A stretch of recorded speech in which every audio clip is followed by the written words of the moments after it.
लेकिन सत्यो तथ्य में असी घची भटव राउस त पटनेव सान। आप में से ज्यादातर लोगों ने ना ये शब्द सुने होंगे, ना इनका मतलब आपको समझ आया होगा। आज जो मैं आपके साथ संवाद कर रहा हूं वो दिल से कर रहा हूं भी, लेकिन जिन लोगों ने कश्मीर का काला इतिहास देखा होगा, ये शब्द सुनकर उनकी रूह कांप गई होगी, आपकी भी कांप जाएगी। आप सोच रहे होंगे कि आखिर मैंने ऐसा क्या कह दिया। तो इस स्लोगन का अर्थ है हमें चाहिए हिंदू महिलाएं, लेकिन अपने मर्दों के बगैर। 1990 के दशक में भारत के कश्मीर में यह नारा आम था। और आप सोच रहे होंगे कि आज मैं इस नारे की बात क्यों कर रहा हूं, इसको याद क्यों दिलवा रहा हूं, इसका अर्थ और मतलब क्या है। तो अपना कलेजा मजबूत करके सुनिए। करीब 3 दशक बाद देश में एक बार फिर वैसे ही हालात हैं, वैसा ही माहौल है, वैसी ही स्थिति पैदा हो गई है। सिर्फ जगह बदलती है। तब कश्मीर था, आज पश्चिम बंगाल का संदेश खली है।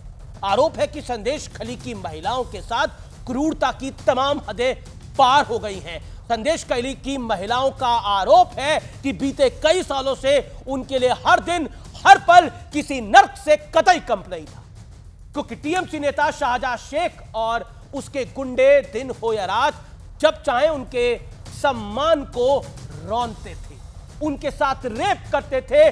बेबसी का आलम देखिए।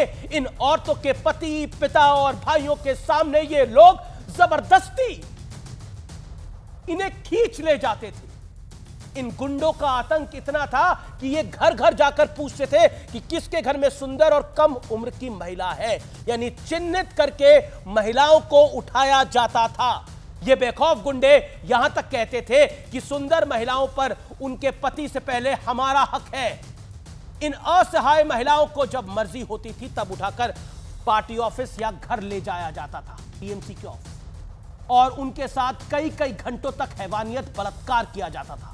लेकिन सालों तक इस हैवानियत के खिलाफ आवाज उठाने की किसी की जुर्रत नहीं हुई। लेकिन जब 5 जनवरी को करोड़ों रुपए के राशन घोटाले में ईडी ने टीएमसी नेता शाहजहां शेख के खिलाफ रेड की, तब इन महिलाओं ने भी पहली बार हिम्मत जुटाई और अपने साथ हुई दरिंदगी के खिलाफ आवाज उठा डाली। लेकिन इसके बाद जो हुआ वो इन महिलाओं के जख्म पर नमक छिड़कने से कम नहीं था, क्योंकि इन महिलाओं के बारे में कहा गया कि जो महिलाएं चेहरा छुपाकर बयान दे रही हैं वो बीजेपी के एजेंट हैं। इन महिलाओं की पीड़ा, दर्द और सच्चाई को जानने की जगह यहां तक कह दिया गया कि संदेश खली आरएसएस का गढ़ है और पूरे विवाद के पीछे बीजेपी वालों का हाथ है। ताज्जुब की बात यह है कि ये बातें किसी और ने नहीं कही, बल्कि खुद सूबे की महिला मुख्यमंत्री ममता बनर्जी जी ने कही। हालांकि जब सियासी बवाल मचा तो ममता ने कहा कि दोषियों के खिलाफ एक्शन होगा। यह तो बंगाल की मुख्यमंत्री की बात हो गई, लेकिन जो नेता ढोल पीटकर दलितों और पिछड़ों की बात करते हैं उन्होंने भी इस बात पर आंखें मूंद रखी। संदेश खली की पीड़ित महिलाओं में कोई आदिवासी थी, कोई दलित थी, तो कोई ओबीसी समुदाय से थी।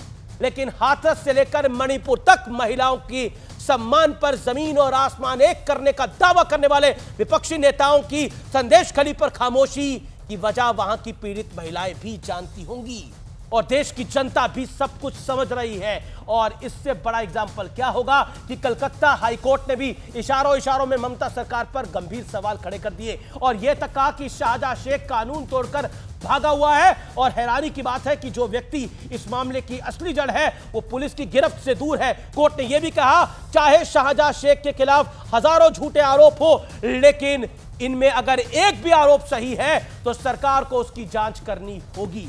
सोचिए, आजाद भारत के इतिहास में मैंने ना खबर ऐसी कभी पढ़ी है, न कभी देखी है, न कभी सुनी है। हाँ, कश्मीर में जरूर हुआ था, अब बंगाल में हो रहा है और बाकी तो कहना ही क्या। फिलहाल इतना ही। नमस्कार व्यूअर।